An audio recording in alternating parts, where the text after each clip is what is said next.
right now, as you're listening to these words. Somewhere in the world, a lotus flower is opening. Not in clean water, not in something pure or beautiful, but in thick, dark mud, the kind of mud people avoid. Mud that smells of decay, mud that stains your hands if you touch it. And yet, without that mud, the lotus could never exist. It doesn't bloom despite the mud. It blooms because of it. Many people come to teachings like this because they are tired. Tired of carrying something heavy inside. Tired of trying to be strong. Tired of fixing themselves. Maybe you're here because something in your life hurts right now. Or maybe you can't even name the pain clearly, only that something feels off. A quiet sadness, a constant tension, a sense that peace is always just out of reach. We're taught very early that suffering means something has gone wrong. That if we're anxious, sad, lonely, or overwhelmed, we must be failing at life. So we try to escape it. We distract ourselves. We push through. We tell ourselves to be grateful, to be positive, to toughen up. We turn our pain into a problem that needs to be solved as quickly as possible. But the teachings we're exploring here begin with a very different understanding. They don't ask you to get rid of suffering. They ask you to look at it differently. To see that suffering and happiness are not enemies. They are not opposites fighting for space inside you. In fact, they belong together, just like the lotus and the mud. The art of being happy, in this tradition, is also the art of knowing how to be with suffering. Not to eliminate it, not to conquer it, but to allow it to transform. Just as the lotus uses the nutrients in the mud to grow. Your moments of difficulty carry within them the conditions for insight, compassion, and peace. This is not about fixing yourself. There is nothing broken here. It's not about forcing calm through positive thinking or trying to convince yourself that everything is fine when it isn't. It's about discovering something much quieter and much more radical. That you already have what you need. That even the parts of you you've been trying to get rid of may be playing a role in your awakening. For the next while, you're not asked to achieve anything. You're not asked to understand everything. You're not asked to change who you are. You're simply invited to stop running for a moment. To arrive, to rest where you already are. If you're able, find a position that feels comfortable enough. You don't need perfect posture. You don't need silence. Life can keep happening around you. Just allow your body to settle a little. Let your shoulders soften. Let your jaw unclench. If your eyes are open, let them rest. If they're closed, that's fine too. And notice that you're breathing. You don't need to breathe in a special way. Just notice that the breath is already happening. Air is entering your body. Air is leaving your body. This has been happening without your effort since the moment you were born. Even when you're exhausted, even when you're confused, even when you don't know what to do next, the breath continues. There's nothing mystical about this. And yet, it's extraordinary. Right now, your heart is beating. Your lungs are moving. Your body is doing everything it can to keep you alive, even if your mind feels tired or discouraged. This body hasn't given up on you. It's been carrying you through every moment of your life. Through joy, through heartbreak, through confusion, through loss. You don't need to feel peaceful yet. You don't need to feel calm. If your mind is busy, that's okay. If emotions are present, that's okay too. Nothing needs to be pushed away. Nothing needs to be fixed right now. Imagine for a moment that your suffering is not a mistake, that it's not a sign you've failed. What if it's simply part of being human? What if it's the mud from which something wiser and gentler can grow? What if the very things you've been judging in yourself are the conditions that allow compassion to bloom in many monasteries? Before monks plant lotus seeds, they prepare the mud carefully. They don't curse it. They don't try to remove it. They work with it, knowing exactly what it's for. In the same way, this practice isn't about removing the mud of your life. It's about learning how to be with it so it can nourish something new. For now, there's nowhere you need to go, nothing you need to become. Just stay with this moment. Stay with this breath. You're safe here. You're allowed to rest. And we'll continue, gently, from here.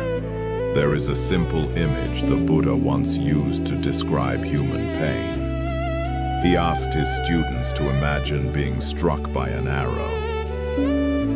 There is no warning, no time to prepare. One moment, everything is normal, and the next, there is pain. Sharp, immediate, impossible to ignore. Your body reacts before your mind can make sense of what just happened. This, he said, is the first arrow. And the first arrow is part of being alive. The first arrow is what happens to us. A sudden loss, a harsh word, a mistake, an illness, a plan that falls apart, a relationship that changes, a body that hurts in ways it didn't before. These moments arrive whether we are ready or not. They don't ask permission. They don't wait until life feels stable. You can live wisely. You can be kind. You can meditate every day. And still, the first arrow will find you. Because it is not personal. It is not a punishment.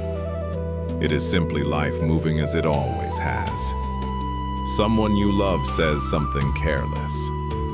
That sting you feel in your chest, that tightening in your throat, that moment of hurt, that is the first arrow. You open an email and read words you didn't expect. Your stomach drops, your shoulders tense. That is the first arrow. You look in the mirror and notice a change you weren't ready for. A line, a softness, a sign of time passing. The discomfort that arises is the first arrow. The first arrow does not mean something has gone wrong. It means something has happened. We often forget this. We believe that if we were doing life correctly, we would be protected from pain. That wisdom should act like armor. That spiritual practice should make us untouchable. But the Buddha never taught that. He never promised a life without pain. What he offered instead was a way to understand it. Pain is the body and heart responding to contact. It is information. It tells us we care. It tells us something matters. Without the ability to feel pain, we would not survive. We would leave our hand on a hot stove. We would ignore injury. Pain is not an enemy. It is a signal. Think about how your body responds automatically. When something hurts, you flinch, you pull away, your breath changes, your muscles tighten. None of this is a mistake. None of it is weakness. It is intelligence older than thought. Emotional pain works the same way. When you feel sadness, disappointment, or fear, something inside you is responding to contact. A moment, a memory, a loss, a change. The pain itself is not a failure. It is simply a reaction to life touching you. The problem begins when we believe the first arrow should not exist. When we tell ourselves we should not feel this way. When we resist the pain instead of recognizing it. But before any of that happens, there is a simpler truth. Pain has already arrived. And this is important. Because if we do not learn to recognize the first arrow as it is, we will immediately begin creating something else on top of it. For now, just notice this. Pain happens. Discomfort happens. Sadness happens. This does not mean you are broken. It means you are human. The first arrow asks for one thing only: recognition. To be seen for what it is, without judgment, without stories, without blame. Just this moment of contact. Just this experience arising. In the next part, we'll begin to look at what usually comes next. What we add, often without realizing it. The second arrow. After the first arrow lands, something very subtle happens. Often so quickly that we don't even notice it. The mind begins to speak. Not loudly, not dramatically. Just a quiet voice that starts explaining what the pain means. This is the second arrow. The second arrow is not the pain itself. It's the story that follows, the interpretation, the meaning we attach. And this arrow is the one that hurts the most, because it doesn't come from life. It comes from us. Someone speaks sharply to you. The first arrow is the sting in your chest, the tightening in your stomach, that moment of hurt. But then the second arrow appears. They don't respect me. I'm always treated this way. I should have said something. I'm too weak. People take advantage of me. And suddenly, one moment of pain becomes a whole identity. A message doesn't arrive when you expect it. The first arrow is a small wave of disappointment. But then the mind rushes in. I'm not important. I said something wrong. They're pulling away. This always happens. The body tenses. The breath shortens. The original pain was small. The suffering now feels much larger. You make a mistake. The first arrow is embarrassment. A quick flush of heat. A desire to disappear. But the second arrow doesn't stop there. I never do anything right. Everyone else is better than me. I don't belong here. One small moment turns into a lifetime story. The second arrow works by repetition. It doesn't just strike once. It strikes again and again, replaying the same thoughts, the same images, the same judgment. Late at night, while in the shower, while driving, while trying to fall asleep. The event is over, but the suffering continues. What makes this so difficult is that the second arrow feels convincing. The thoughts sound reasonable, logical, even protective. The mind believes it's helping by analyzing, replaying, preparing you for the future. But instead of protecting you, it tightens the wound. Many of us confuse thinking with healing. We believe that if we just understand the situation well enough, if we replay it enough times, we'll finally feel better. But often the opposite happens. The more we think, the more trapped we become inside the story. The Buddha never said the second arrow was a moral failure. He didn't say we should feel ashamed for firing it. He simply pointed out that it exists, that we do it, and that because we do it, we suffer more than we need to. Notice how the second arrow always speaks in absolutes. Always, never, everyone, no one, I'm not enough, I'll never change. This is how it always ends.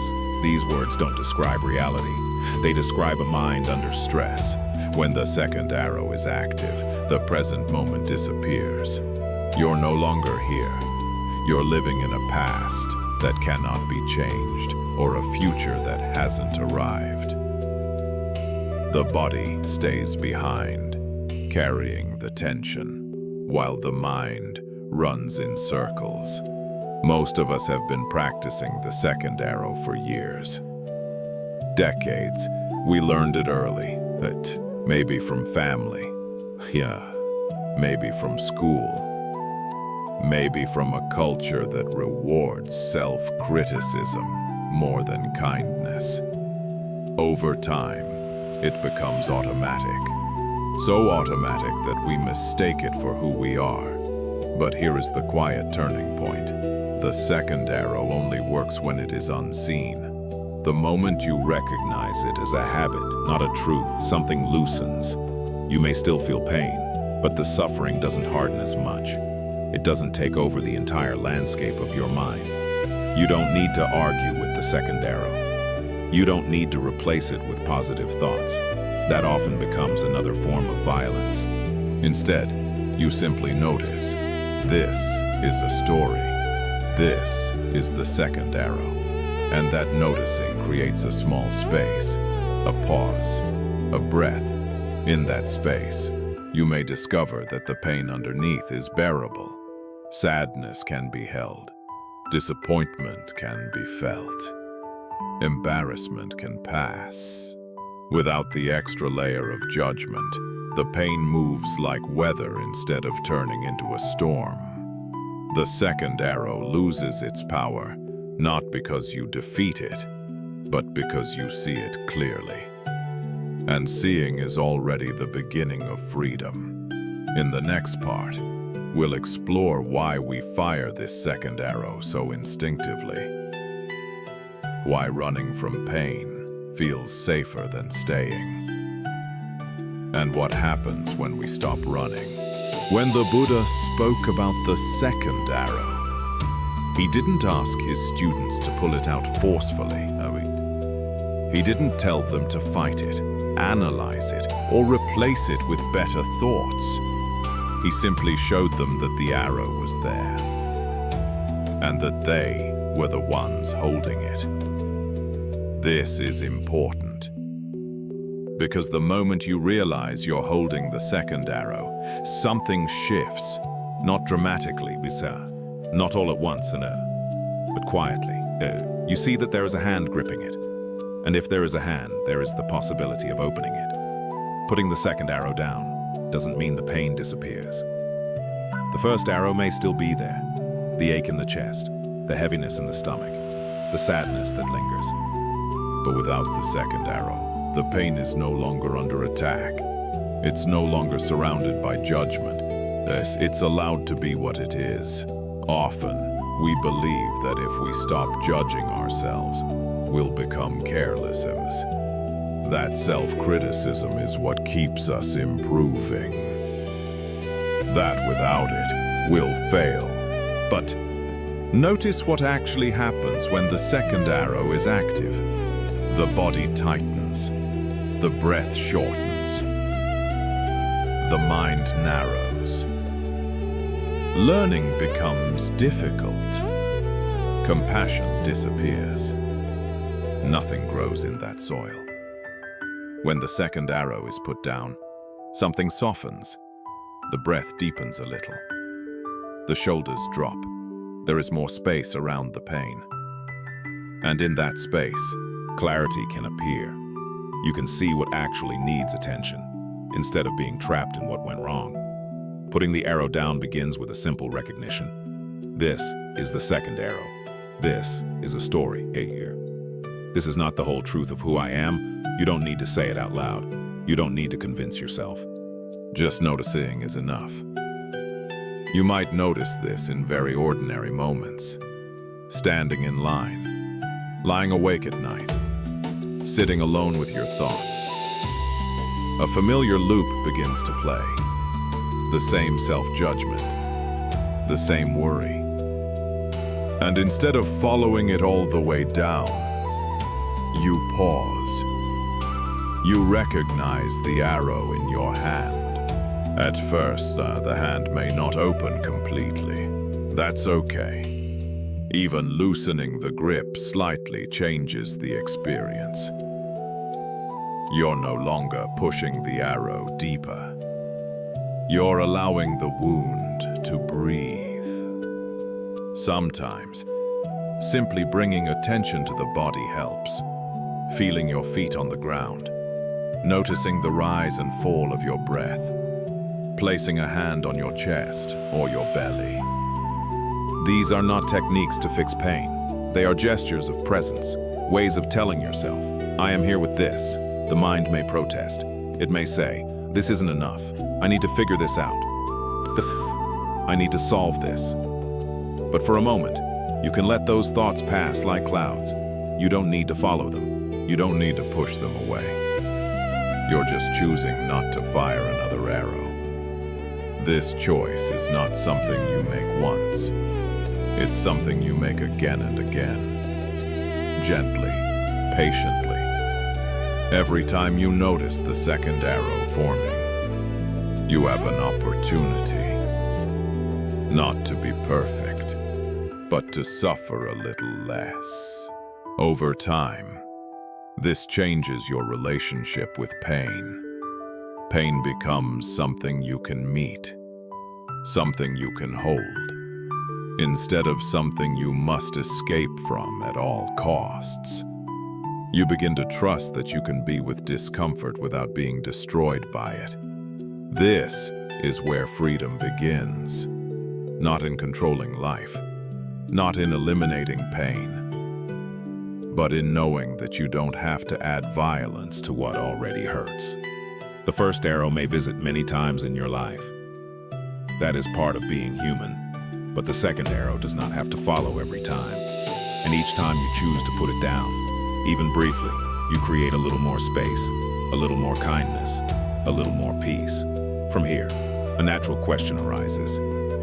If we suffer so much from this second arrow, why do we keep firing it? Why does the mind run so quickly from pain instead of staying with it? That's where we'll go next.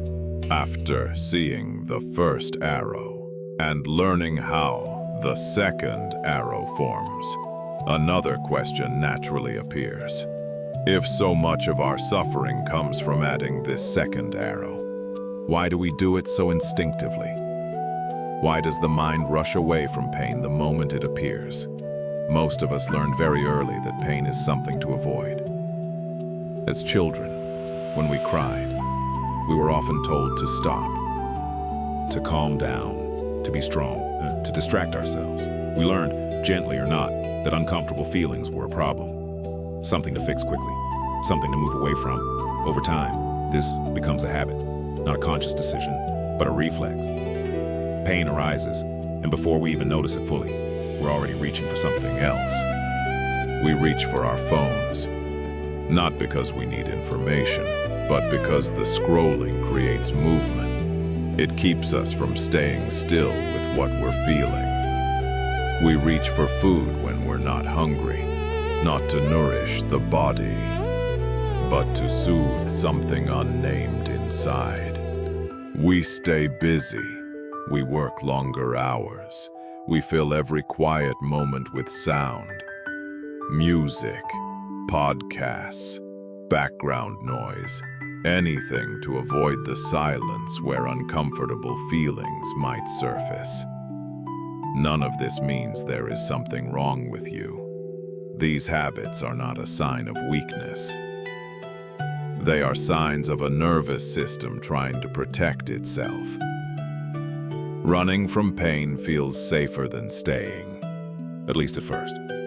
Pain asks us to slow down, to feel, to stay present with sensations that don't have clear answers. And for many of us, that feels dangerous. We're afraid that if we stop moving, the pain will overwhelm us, that we'll drown in it, that once we open the door, it won't close again. So we keep running. And for a while, it works. The phone distracts us. The food comforts us. The work keeps our mind occupied. The noise fills the space. But eventually, the pain returns. Often louder than before, like a child calling from another room, ignored too many times.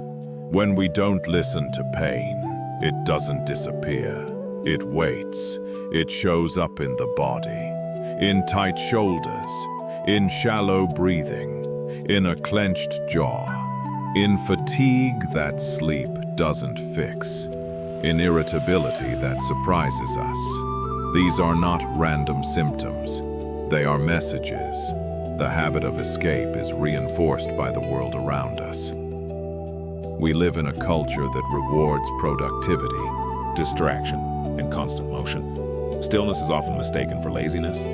Rest is treated as something you earn, not something you need. Silence feels uncomfortable because we rarely practice it. We're also taught that happiness means feeling good all the time, smiling, achieving, moving forward. So when sadness, anxiety, or loneliness appear, we assume we've failed, that we're falling behind, that something is wrong with us. And that belief fuels the urge to escape even more. But pain is not the opposite of happiness. It is part of the same human experience.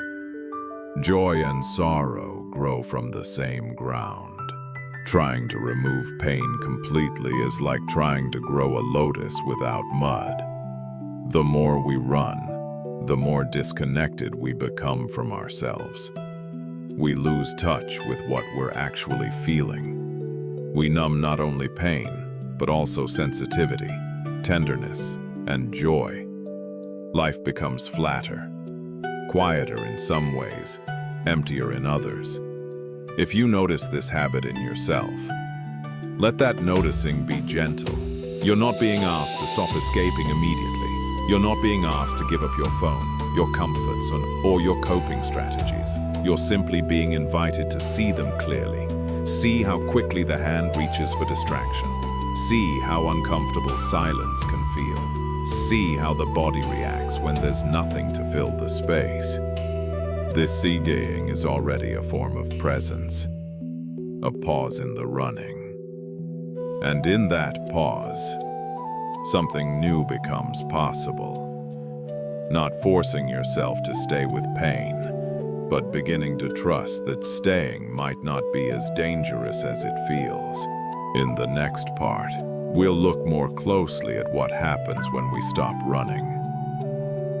What it means to turn toward pain instead of away from it. And how presence, rather than escape, begins the process of healing. When we stop running, even for a moment, the first thing we often notice is fear. Not the fear of something specific, but a quiet tension in the body. A sense that if we stay still, something difficult will catch up with us. This fear is one of the main reasons we keep moving. It whispers that staying will be too much, that we won't be able to handle what we find. But staying doesn't mean diving into pain or forcing ourselves to feel everything at once. It begins much more gently than that. It begins with allowing the moment to be exactly as it is, without immediately reaching for an escape. You might notice this in a small, ordinary moment. The phone is in your hand, you're about to scroll, and for a split second, you pause. You don't judge yourself. You don't make a rule. You simply notice the impulse, the restlessness, the urge to move away. That pause is already a form of staying. At first, staying can feel uncomfortable. The body may tighten. The breath may feel shallow. Thoughts may become louder. This doesn't mean you're doing something wrong. It means you're finally listening. You're allowing what was already there to be felt. Pain often arrives as sensation before it becomes a story. A heaviness in the chest, a knot in the stomach, a pressure behind the eyes. When we run, we skip over these sensations and go straight into thinking. when we stay, we meet the body first. You don't need to analyze these sensations. You don't need to label them. Just noticing them is enough. Feeling the weight, the warmth, the movement. Letting them be present without trying to push them away or pull them closer. Many people are surprised to discover that when they stay with pain in this way, it doesn't grow, it changes. It moves like a wave. It rises, peaks, and falls. The fear that it would be endless often turns out to be another story. Staying also reveals something else.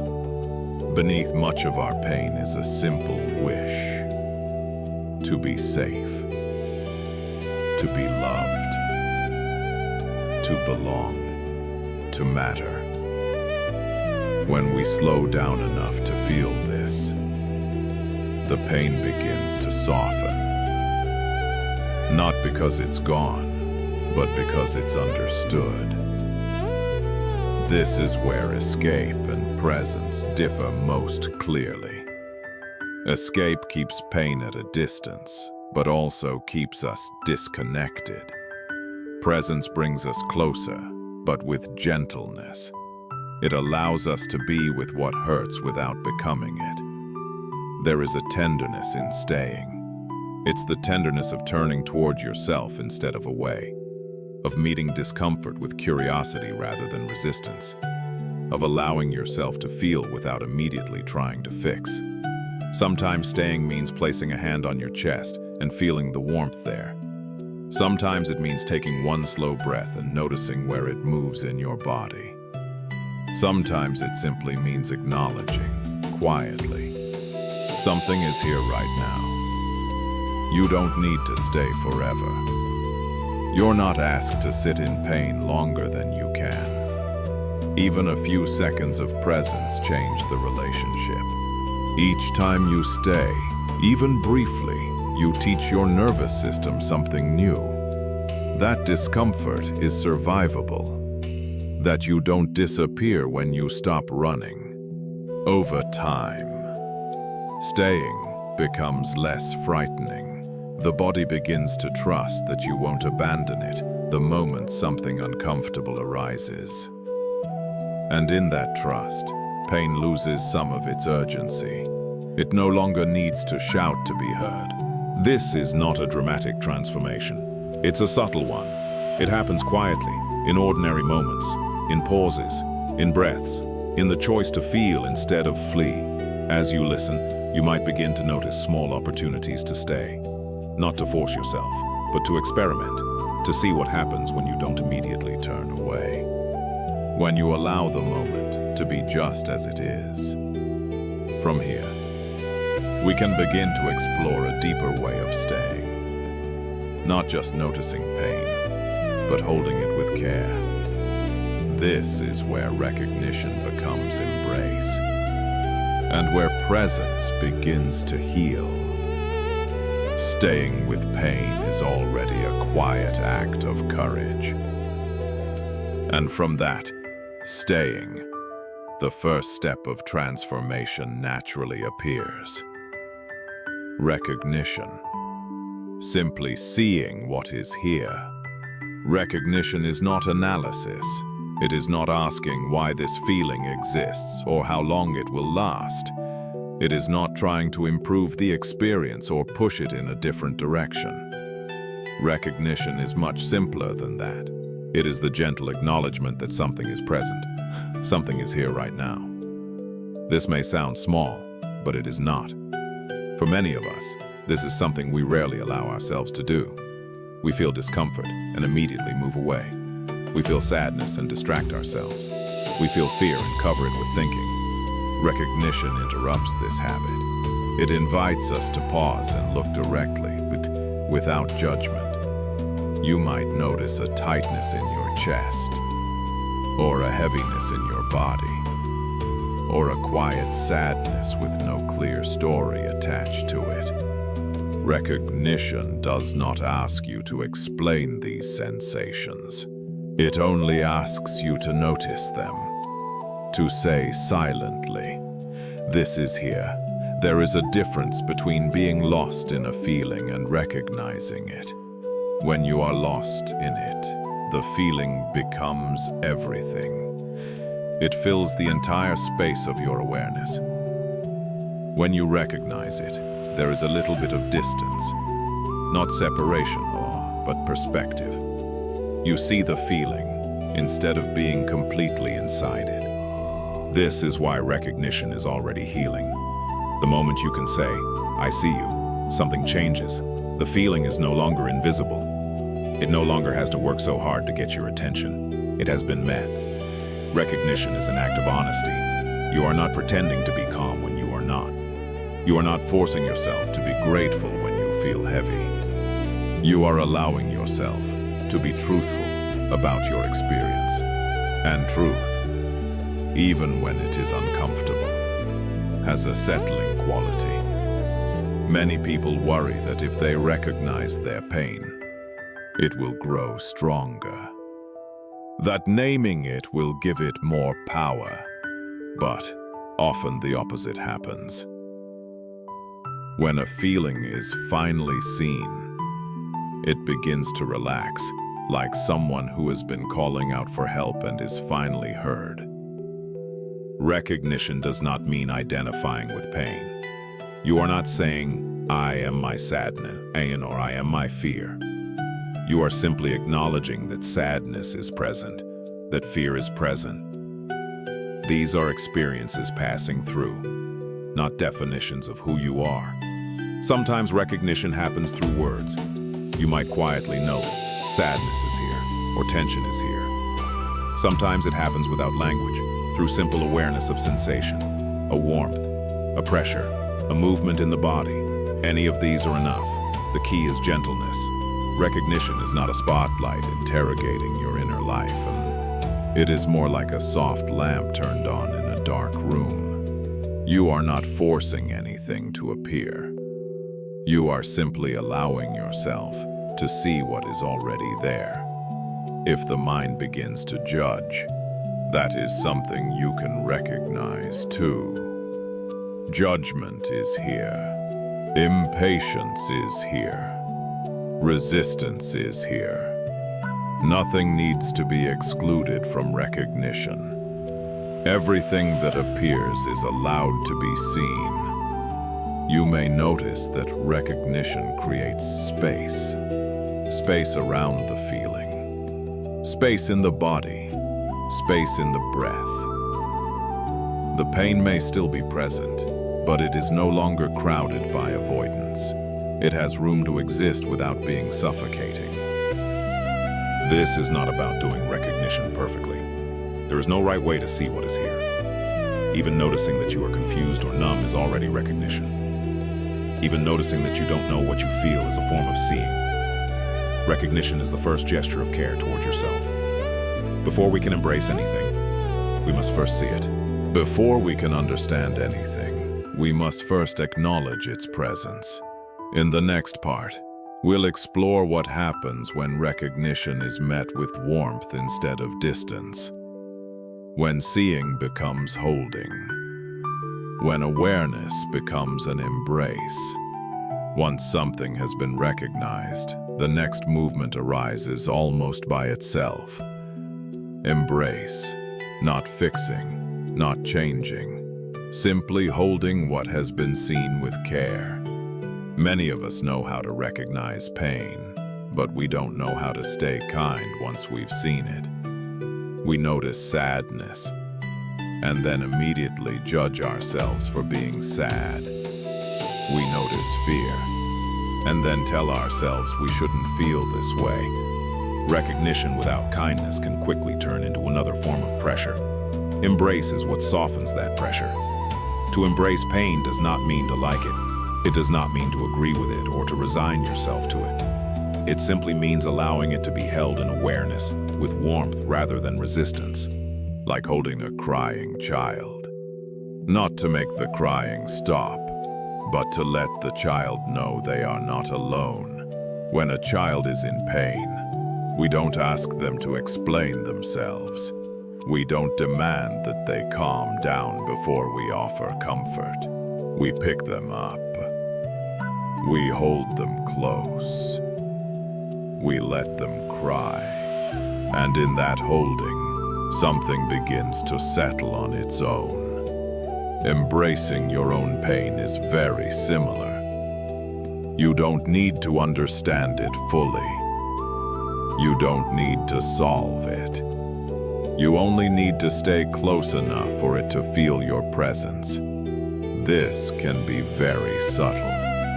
It may feel like placing a gentle attention around the sensation in your chest, or allowing your breath to move naturally through an area of tightness, or simply staying with the feeling without turning away.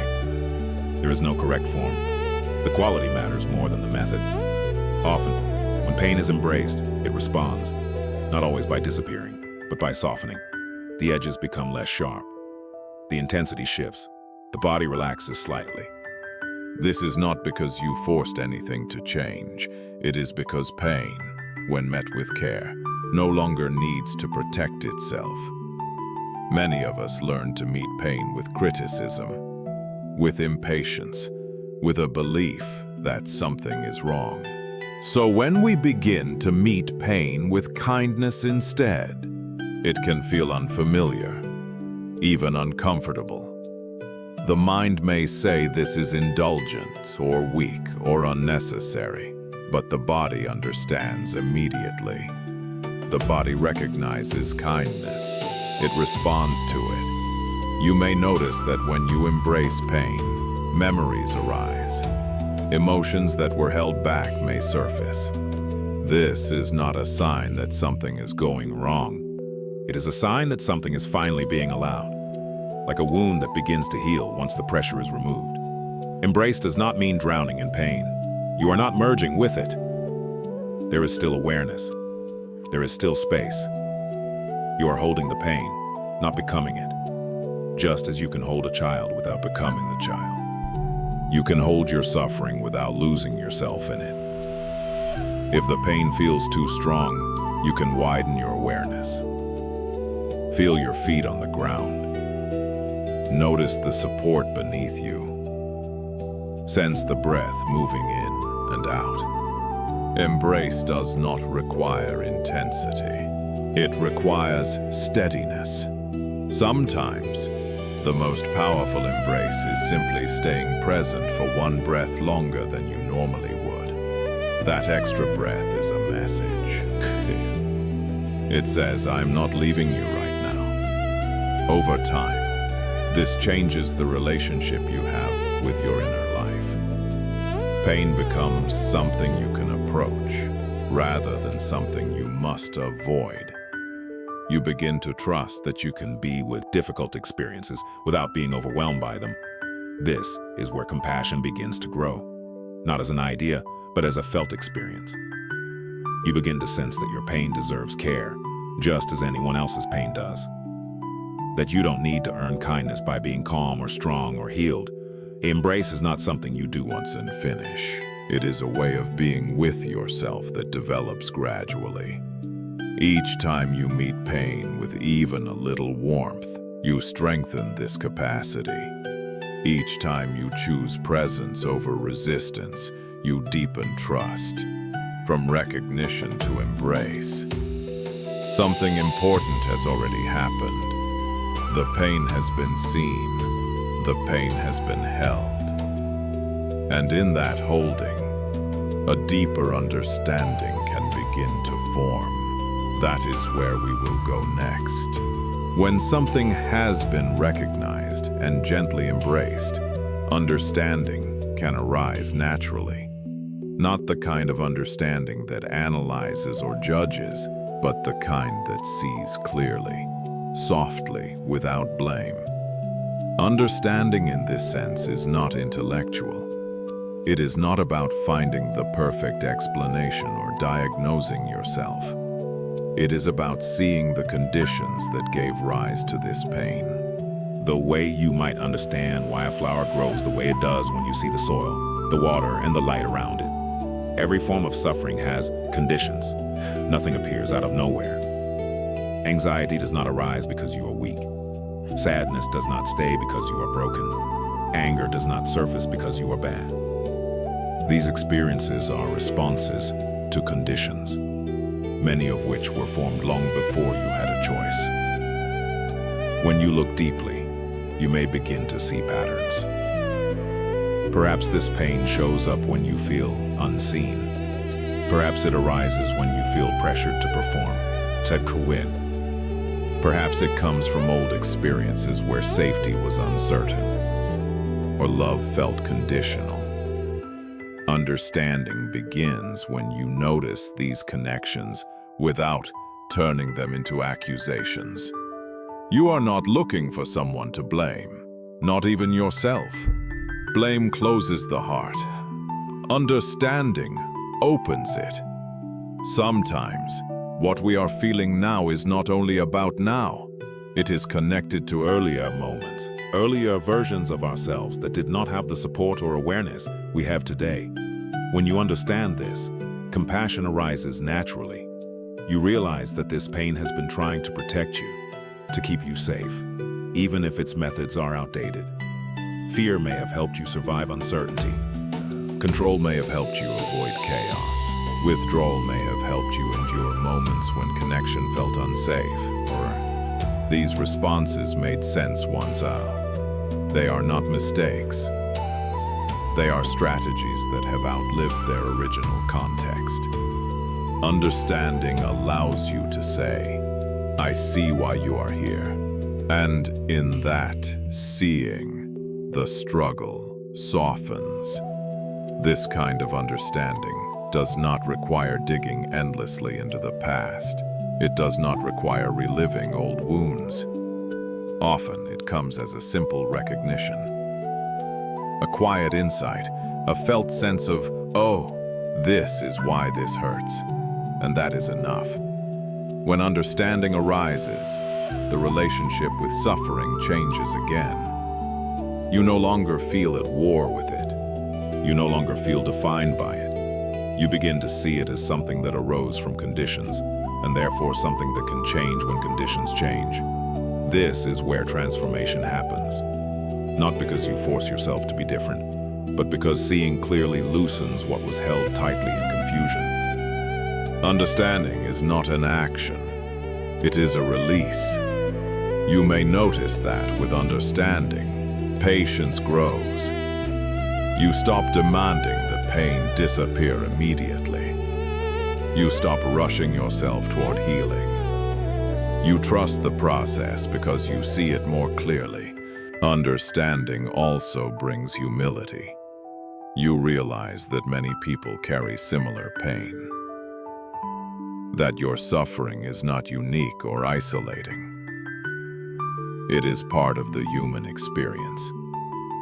And this realization connects you to others rather than separating you from them. When you understand your pain, you become less reactive, less likely to act it out unconsciously. You gain space between the feeling and the response.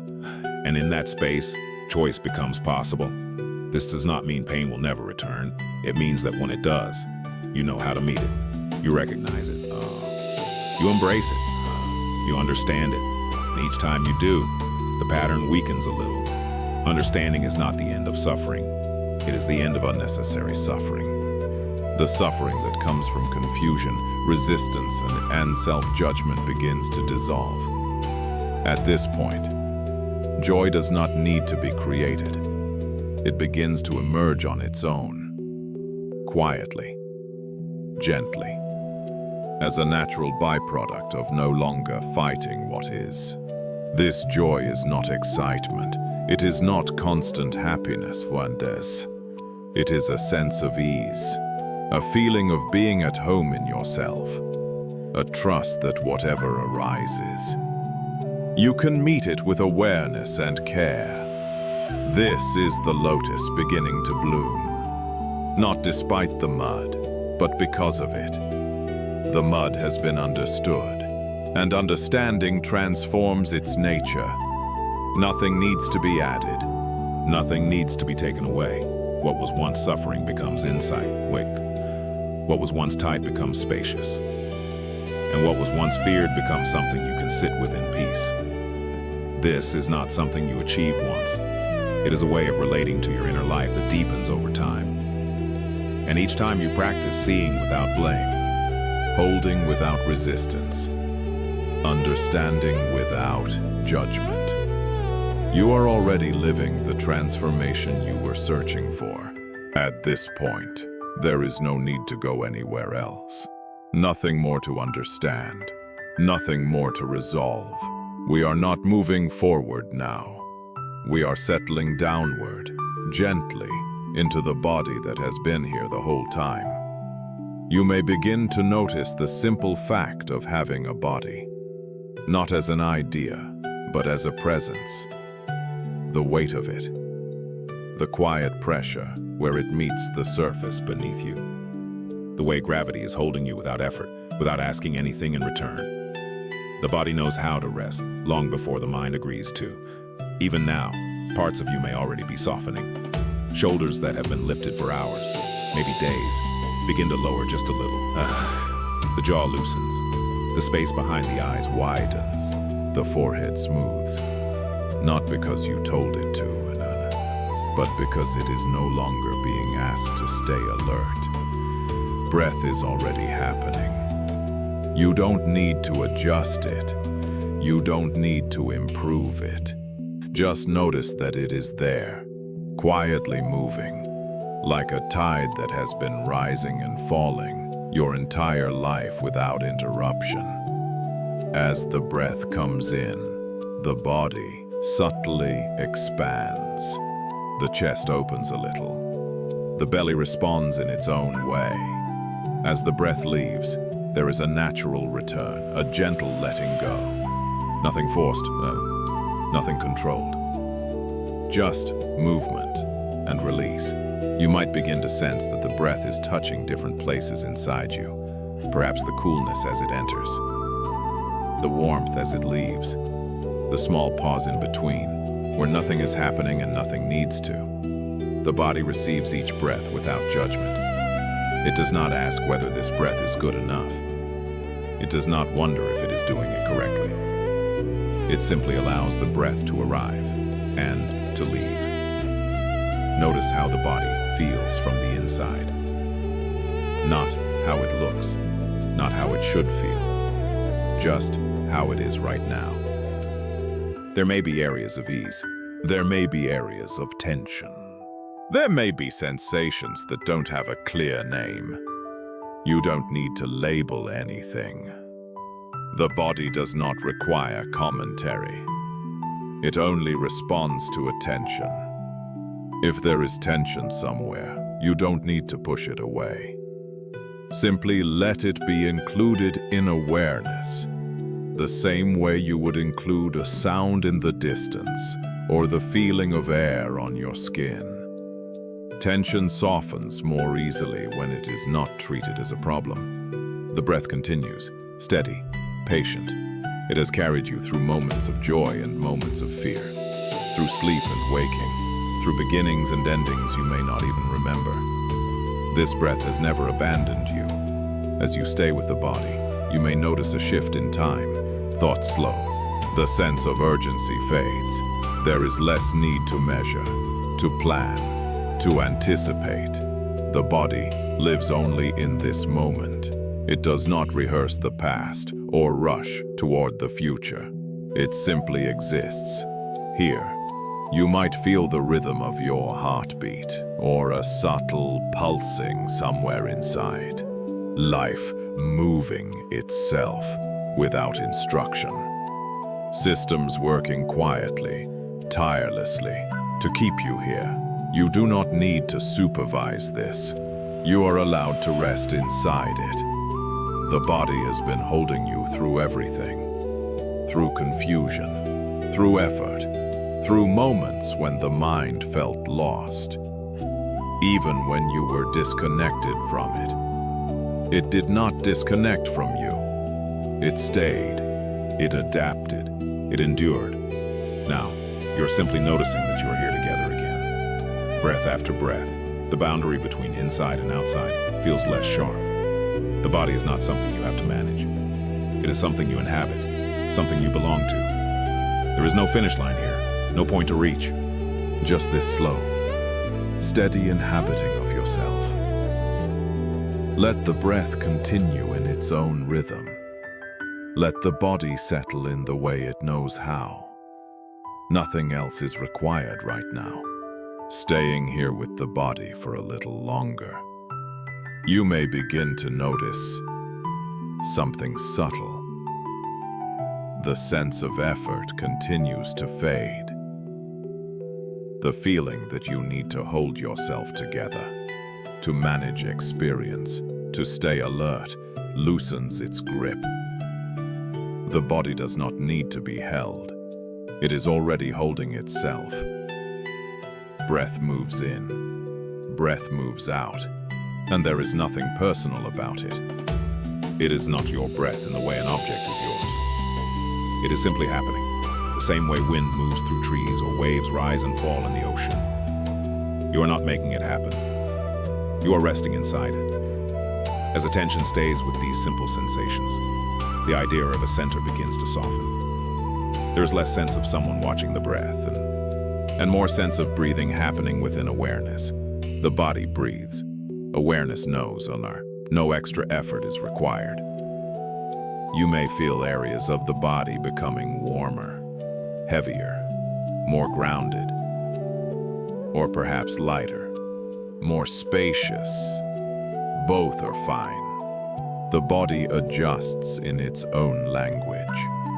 You don't need to interpret the signals. Just let them pass through awareness like clouds moving across the sky. Notice how the body does not ask questions. It does not worry about meaning. It does not wonder what comes next. It simply participates in being alive. And in doing so, it invites the mind to rest. Thoughts may still appear.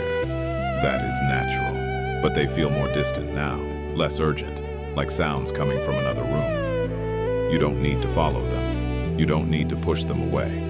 They can move through while the body remains here, steady, breathing. As the body settles, you might sense a quiet trust forming. Not trust in an outcome, not trust that everything will be easy, but trust in the basic fact that you can be here with experience as it unfolds. That you do not need to escape this moment to be okay. There may be moments when sensation feels almost transparent. The body is still there, but the edges are softer. The usual sense of separation between inside and outside begins to blur. Air moves in and out. Sounds arrive and fade. Sensations shift, and everything feels included in the same field of awareness. This is not something to hold on to. It comes and goes naturally. When it fades, nothing has gone wrong. The body continues to breathe. Awareness continues to know. That is enough. Staying with the breath, you may begin to feel how long this body has been breathing. Not in years or days, but in continuity. One breath leading to the next, unbroken, through sleep, through illness, through moments you remember and moments you don't. This breath has carried the whole story of your life without needing to be noticed. And now, it is being noticed. Gently, quietly, without demand. You may sense gratitude arising, not as a thought, but as a soft feeling. Gratitude for this body that has stayed with you, for this breath that has never left, for the simple fact of being alive in this moment without needing to justify it. There is no rush here. The body is not late. The breath is not behind. Everything is moving at exactly the speed it needs to. You are allowed to rest inside this pace. If emotion arises, it is held by the body. If memory drifts through, it passes through the body. Nothing needs to be processed right now. Nothing needs to be resolved. The body is a place where experience can arrive and leave without becoming a problem. As you remain here, the sense of doing continues to dissolve. There is just breathing, just sensing, just being present without trying to be present. This is not an achievement. It is a return to what has always been happening beneath effort, beneath striving, beneath the story of who you think you are. Let the breath keep breathing. Let the body keep being. Awareness remains open, soft, inclusive. There is nowhere else to go, and nothing more is required. As the body rests and the breath continues on its own, a deeper layer of understanding can begin to open. Not through thinking, but through feeling. A quiet recognition that not everything you carry began with you. Some of the weight in the body does not belong only to this lifetime. Some of the tightness, the vigilance, and the fear that appears without a clear reason may have been passed down Gently, silently, through generations. Not as a burden meant to harm you, but as a way of surviving. Long before you were born, others lived lives shaped by conditions you may never fully know. Scarcity, loss, war, migration, silence, expectations that had to be carried because there was no other choice. These experiences did not disappear when those lives ended. They found their way into gestures, into habits, into ways of responding to the world. You may notice this in yourself. Kira, a tendency to worry even when things are safe. A fear of rest, a need to stay alert, a feeling that ease must be earned. These patterns are not personal failures, they are echoes. Your body remembers what the mind cannot name. The Buddha spoke of interbeing, of how nothing exists on its own. This includes suffering. What you feel now is connected to what was felt before, not as destiny, but as continuity. Conditions flowing into conditions, moment by moment, generation by generation. When you begin to sense this, blame falls away. You see that your struggles are not signs of weakness, they are signs of history, of love trying to protect itself, of resilience carried forward in the only ways it knew how. Your ancestors may not have had the space to rest. They may not have had the language to speak about pain. They may not have been allowed to feel what you are now allowing yourself to feel. So the body learned to hold, to brace, to endure. And now, here you are, breathing, resting, listening. This moment is not separate from them. It is a continuation. When you soften your breath, something softens backward as well. When you allow your body to rest, rest touches more than just you. You do not need to imagine faces or stories. You do not need to remember names. Simply recognizing that you are part of a long stream is enough. A stream that has known suffering, yes, but also strength, survival, care passed down in quiet forms. Inherited suffering does not ask to be fixed. It asks to be met with understanding, to be held with the same gentleness you are learning to offer yourself. As you stay with the body, you may notice emotions that don't seem to belong to any specific memory. A sadness without a story, a heaviness that feels old. You don't need to investigate. You don't need to make sense of it. Just let the body know it is allowed to rest now.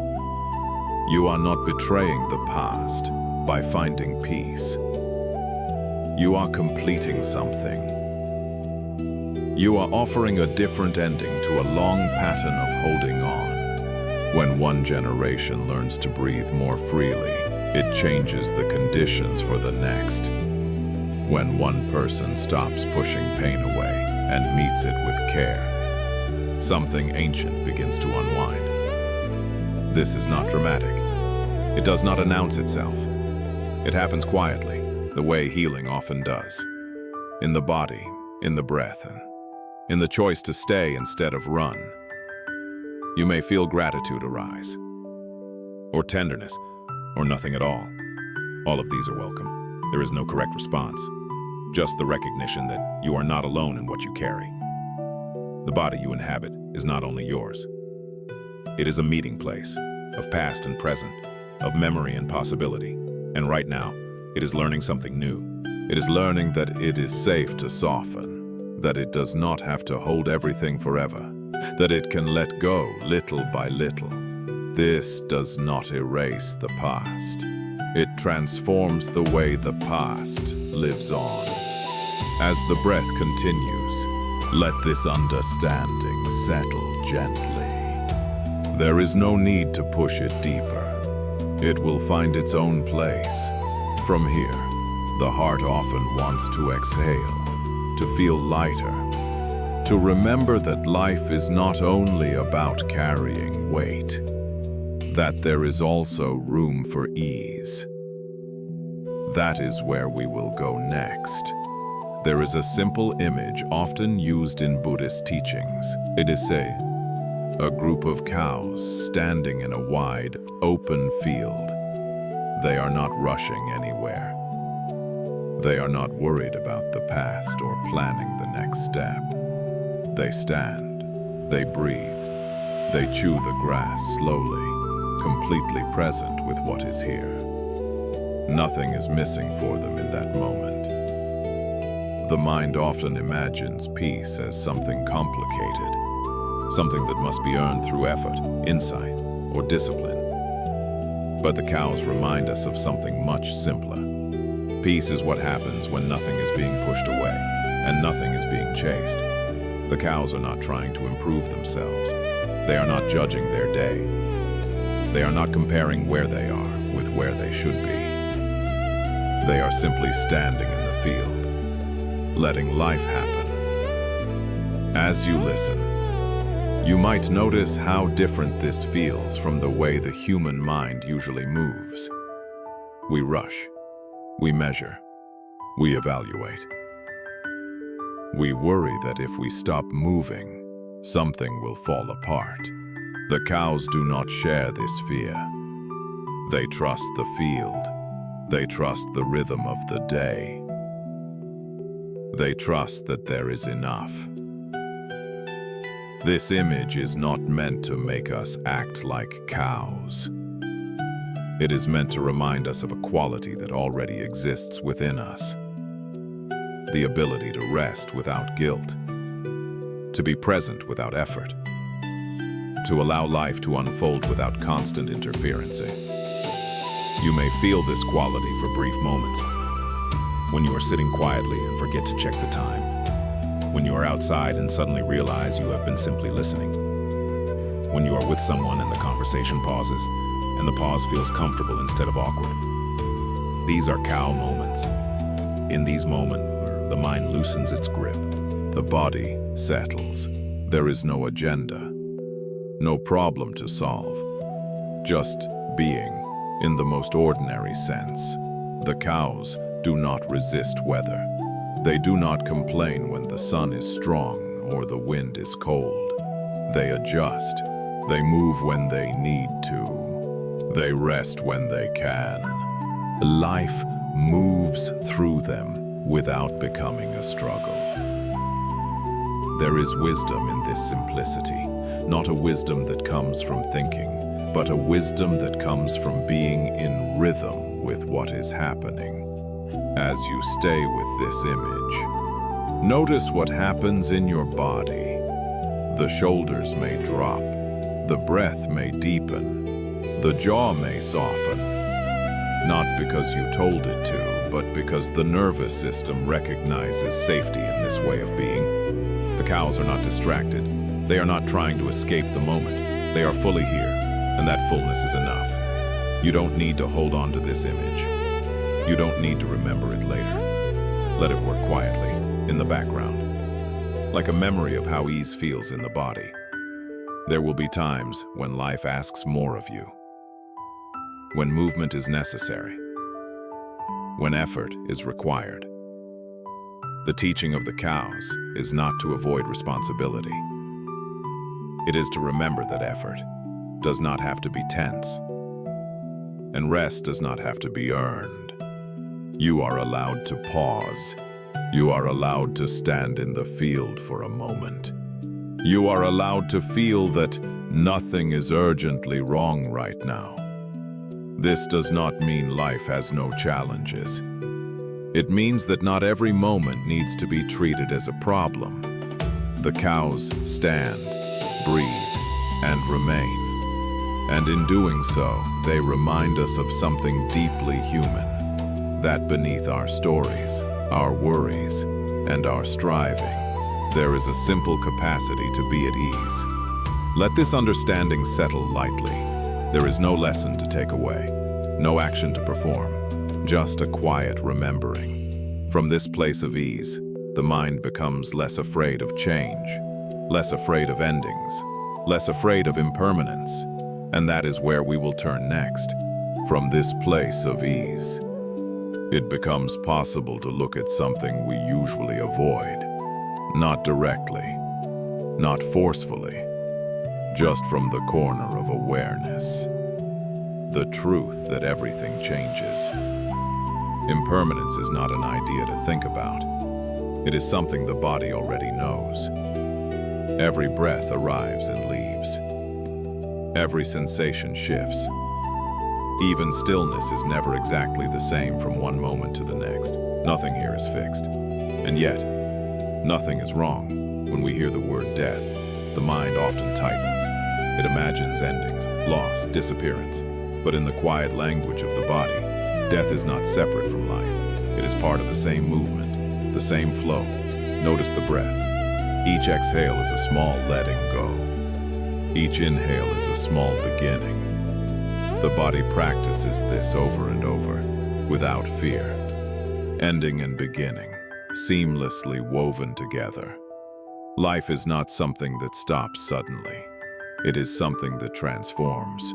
The cows in the field do not worry about tomorrow. Not because tomorrow doesn't exist, but because right now is enough. They live inside the rhythm of change without resisting it. Grass grows. Grass is eaten. Seasons turn. Nothing clings to what was. We suffer most when we try to hold what is meant to move. Impermanence becomes frightening only when we believe things should stay the same. When we demand permanence from a world that has never offered it. But when we soften into change, something unexpected happens. We begin to feel less afraid. This does not mean becoming careless. It means becoming intimate with the way life actually works. The body understands this intimacy. Cells are born. Cells die. The body renews itself constantly. You are not the same body you were years ago, and yet, here you are, continuous without being fixed. Death, in this sense, is not an enemy waiting at the end. It is the background that gives shape to every moment. Because things change. Moments matter. Because nothing stays, presence becomes precious. You don't need to think about the end of life to feel this. You can feel it in the way a moment passes. A sound fading. A feeling dissolving. A thought ending on its own. Each ending makes room for what comes next. Impermanence is not asking you to give something up. It is inviting you to hold things lightly. To love without gripping. To care without clinging, to be present without trying to freeze time. When fear of death softens, life opens. You stop postponing presence. You stop waiting for the perfect moment. You meet what is here with more honesty. Nothing needs to be added to this understanding. Nothing needs to be concluded. It is enough to feel the rhythm of change moving through breath, a body and awareness, and in this rhythm, there is continuity. Not the continuity of things staying the same, but the continuity of life expressing itself in new forms. Endings become transitions. Letting go becomes part of living. You may notice a quiet gratitude arise, not for anything specific, but for the simple fact of being here now. Breathing, sensing, aware. This moment does not need to last forever to be complete. Impermanence is not a problem to solve. It is a truth to relax into. And as you relax into it, the heart becomes lighter, less afraid of losing, less afraid of ending, more willing to meet life as it moves. From here, nothing needs to be said urgently. Nothing needs to be explained further. What remains is a gentle openness, a readiness to rest. And that is where we will come to a close. There is nothing you need to carry with you from here. No lesson to remember. No understanding to hold on to. Everything that needed to settle has already begun settling on its own. The body continues to breathe. The mind continues to soften. Life continues quietly, without asking for attention. You don't need to decide anything right now. You don't need to make sense of what you felt. Whatever is meant to stay will stay, without effort. Whatever is ready to leave will leave gently, in its own time. This moment does not need to be improved. It does not need to last. It is complete as it is. You may notice that there is less to do now, less to manage, less to hold together. Just a simple being here, supported by breath, by body, by the quiet continuity of awareness, and nothing has been solved, and nothing is missing. The mind does not need to close around this experience. It can remain open, soft, unconcerned with endings. This is not the end of anything. It is simply a pause, a place to rest before the next moment arrives on its own. If thoughts appear, let them pass. If sensations shift, let them shift. There is no need to follow, and no need to resist. Everything knows how to move without being guided. You are allowed to stay here as long as you like, or to drift into sleep, or to return gently to whatever comes next. There is no right way to leave this space. Just remember this feeling of not needing to be elsewhere, of not needing to be different, of being allowed to rest inside your own life. The breath will continue. The body will continue. Awareness remains, and that is enough.